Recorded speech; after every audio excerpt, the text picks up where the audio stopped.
Le gouvernement israélien de Benjamin Netanyahou a échoué le 7 octobre. Et il a échoué doublement.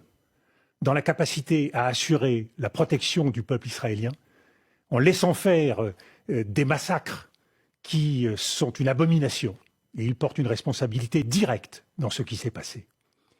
Et il a aussi un autre échec, c'est d'avoir encouragé une politique d'occupation et de colonisation qui continue à cette heure en Cisjordanie et qui constitue une autre menace pour Israël si un deuxième front en Cisjordanie venait à s'ouvrir. La force ne permet pas d'assurer la sécurité d'un peuple. C'est ça que tous les Israéliens doivent comprendre aujourd'hui. Et ce qui est important, c'est que le choix du gouvernement israélien, justement depuis le 7 octobre, c'est de surenchérir dans la force. Vous savez, ni la force, ni la vengeance n'assurent la paix et la sécurité. Ce qui assure la paix et la sécurité, c'est la justice. La justice n'est pas au rendez-vous. Le raisonnement du gouvernement israélien dans les bombardements qui ont lieu aujourd'hui est un raisonnement erroné. Et toute la communauté internationale peut le voir. Le principe, c'est nous ciblons des terroristes. Et malheureusement, il se trouve qu'il y a aussi des populations civiles, ce qu'on appelle pudiquement en langage militaire des dommages collatéraux. Il faut bien voir que ces dommages collatéraux ne sont pas des dommages accidentels, c'est-à-dire qu'ils sont parfaitement prévisibles et parfaitement assumés. Mais là encore, la responsabilité, elle n'est pas seulement israélienne. Mais une fois de plus, arrêtons de poser la question de la responsabilité. Voyons la réalité de ce qui se passe sur le terrain. La faute, une fois de plus, permettez-moi de vous le dire, nous la laisserons aux historiens. Ce que nous voulons, c'est arrêter ces violences, arrêter ces massacres.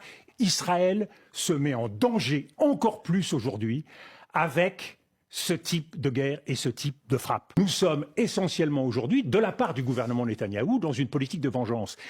Israël a droit à sa légitime défense. Mais une légitime défense, ce n'est pas un droit indiscriminé à tuer des populations civiles. Quand on cible une ambulance, on peut toujours imaginer que dans une des ambulances, il y avait un terroriste ou pas.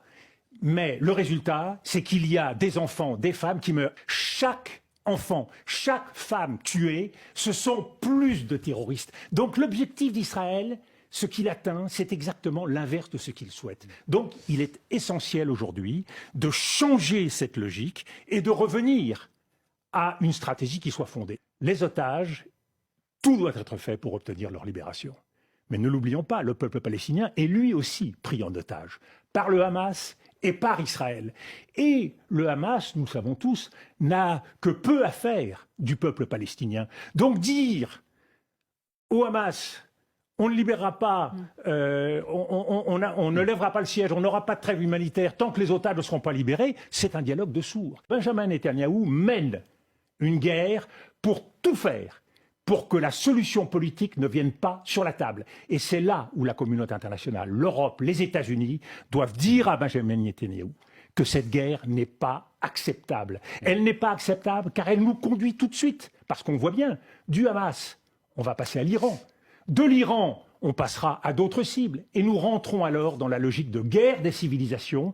Quand M. Benjamin Netanyahou dit qu'il y a d'un côté le peuple de la lumière et de l'autre le peuple des ténèbres, on voit bien dans quel engrenage nous nous situons. Toutes les guerres qui se déroulent depuis une vingtaine d'années sont des guerres qui commencent et qui ne se terminent pas. Ce sont des conflits gelés. On sait commencer une guerre, on ne sait pas la terminer. Et M. Benjamin Netanyahou pourra diriger le Gaza. Cela ne changera rien. Il continuera à avoir des attaques terroristes. Les Israéliens continueront à vivre dans la peur. Il faut sortir de cela. La deuxième raison pour laquelle c'est la guerre d'hier, c'est que la guerre contre le terrorisme n'a jamais été gagnée nulle part. La force n'est pas la réponse, une fois de plus. La vengeance n'est pas la réponse. La réponse, c'est la justice.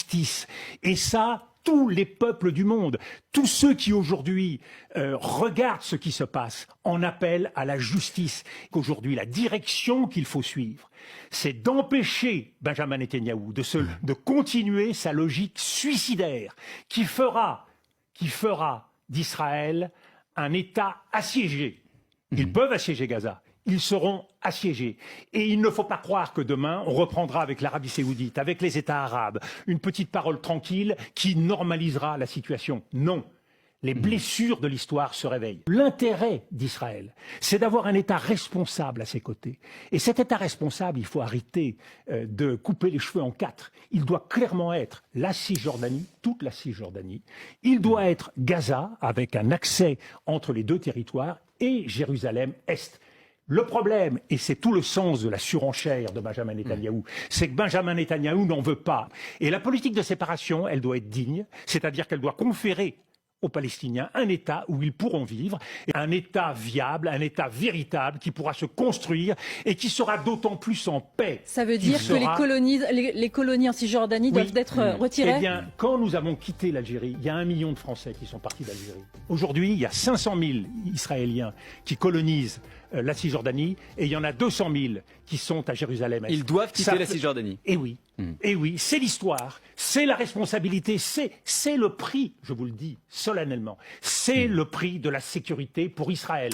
Et tous ceux qui, aujourd'hui, considèrent que ce ne sera jamais suffisant, eh bien, font la politique du pire.